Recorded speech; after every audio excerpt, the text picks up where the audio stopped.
Моя игра на одного. Срезаю жирные стейки. Ходы надежны, будто Nokia со змейкой. Хожу в толпе, а вокруг тёлки и пацики фейки. Схавал, подрос, насобирал камней. Вот-вот ко дну отправлюсь в плотинку со скамейки. Вынашиваю идеи подняться как на лифте бы, а не осесть на дно осадком. И под запретом теперь, что раньше было таким сладким.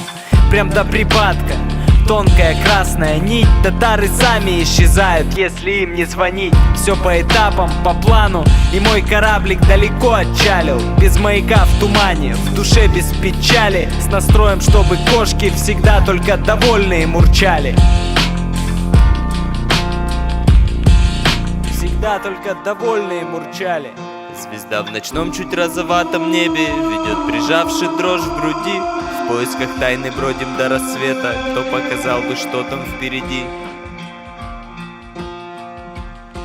Мы потерялись здесь, как будто дети леса кирпичного среди. Братик, сходи и принеси еще веток, а мы костер посторожим, посидим. Мы покидаем источник, летим как искры от костра. Ложись пораньше.